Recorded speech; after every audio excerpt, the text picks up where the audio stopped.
Hello friends, আমি চলে এসেছি আমি কার্তিক আমার নতুন ইউটিউব চ্যানেল টু সাইড কিচেনে। আজকে আবার একটা নতুন রেসিপি নিয়ে। আজ এই রেসিপি হচ্ছে পালং শাক দিয়ে চিংড়ি মাছের একটা রেসিপি। তো সেটা বানানোর জন্য কী কী উপকরণ লাগে দেখাবো। তার আগে একটা কথা বলতে, আমার চ্যানেলে যেসব ভিডিও ছাড়া আছে আপনাদের যদি ভালো লেগে থাকে অবশ্যই লাইক কমেন্ট শেয়ার করবেন ও বেশি বেশি করে শেয়ার করবেন। আপনি যদি আমার চ্যানেলে নতুন হয়ে থাকেন প্লিজ সাবস্ক্রাইব করে দেবেন আর নিচে বেল নোটিফিকেশনটা অলে করে দেবেন যাতে আমার ভিডিও আপনাদের কাছে আগে পৌঁছে যায়। তাহলে চলুন পালং শাক দিয়ে চিংড়ি মাছের রেসিপি বানানোর জন্য কী কী উপকরণ লাগে আসুন দেখাই।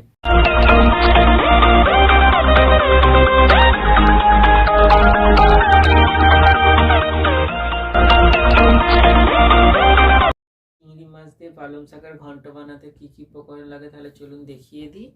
এখানে আমি নিয়ে নিয়েছি 4টে আলুকে একটু বড় সাইজ করে কেটে নিয়েছি। এখানে কিছুটা বিনস কেটে নিয়েছি। এখানে একটা বেগুনকে একটু বড় সাইজ করে কেটে নিয়েছি। এখানে কিছুটা পরিমাণ মতো সিমকে একটু বড় সাইজ করে কেটে নিয়েছি। এখানে আমি নিয়েছি পরিমাণ মতো নুন। এখানে নিয়েছি আমি 200 চিংড়ি মাছ। এখানে নিয়েছি আমি দুটো বড় সাইজকে পেঁয়াজকে কুচি করে নিয়েছি। একটা টমেটো কুচি করে নিয়েছি। কিছুটা পরিমাণ মতো আদা বেটে নিয়েছি। এখানে কিছুটা পরিমাণ মতো জিরে গুঁড়ো, হলুদ গুঁড়ো, লঙ্কার গুঁড়ো নিয়ে নিয়েছি। দুটো কাঁচা লঙ্কা চিড়ে নিয়েছি। এখানে কিছুটা পরিমাণ মতো পালং শাককে কেটে ভালো করে ধুয়ে নিয়েছি। এখানে পরিমাণ মতো চিনি নিয়েছি আর পরিমাণ মতো তেল নিয়েছি। তাহলে চলুন রেসিপিটা শুরু করি। গ্যাসটা জেলে কড়াটা বসিয়ে দিয়েছি। কড়াটা গরম হয়ে গেছে। কড়াই আমি তেল দিয়ে দেবো চিংড়ি মাছটা ভাজার জন্য। চিংড়ি মাছটা দিয়ে দেবো, নুন দিয়ে দেবো, হলুদ দিয়ে দেবো, দিয়ে ভালো করে ভেজে নেব। মাছটা ভাজা হয়ে গেছে, তুলে নেব। ওই তেলের উপর আর একটু তেল দিয়ে দেবো। তেলের উপর কাঁচা লঙ্কা দুটো, পেঁয়াজটা, টমেটোটা, পেঁয়াজ টমেটো কাঁচা লঙ্কাটা দিয়ে দিচ্ছি, একটু হালকা করে ভেজে নেবো। পেঁয়াজটা হালকা করে ভেজে নিয়েছি। এবার এর মধ্যে আলু, বিনস, বেগুন আর সিমটা দিয়ে দেবো।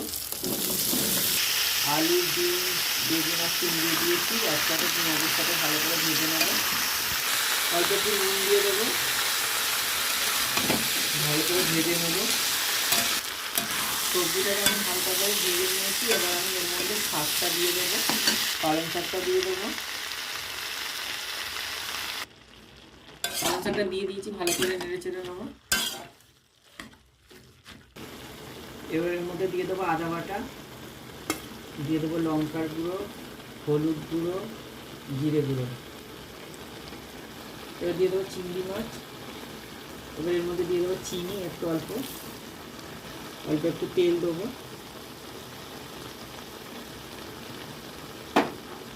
দিয়ে ভালো করে নেড়ে চেড়ে নেব।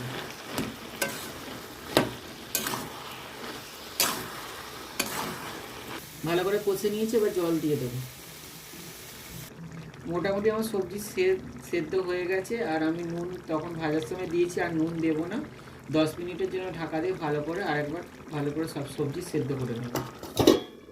10 মিনিট হয়ে গেছে, ঢাকনাটা খুলে দেখবো, ছেড়ে নেবো।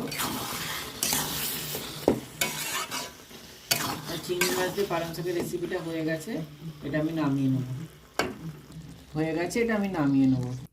দেখুন আমার চিংড়ি মাছের পালং শাক দিয়ে চিংড়ি মাছের রেসিপিটা রেডি হয়ে গেছে। এই রেসিপিটা যদি আপনাদের ভালো লেগে থাকে অবশ্যই লাইক কমেন্ট শেয়ার করবেন ও বেশি বেশি করে শেয়ার করবেন। প্লিজ সাবস্ক্রাইব করে দেবেন, আমাদের পাশে থাকবেন। চলুন তাহলে দেখা হচ্ছে নেক্সট ভিডিওতে।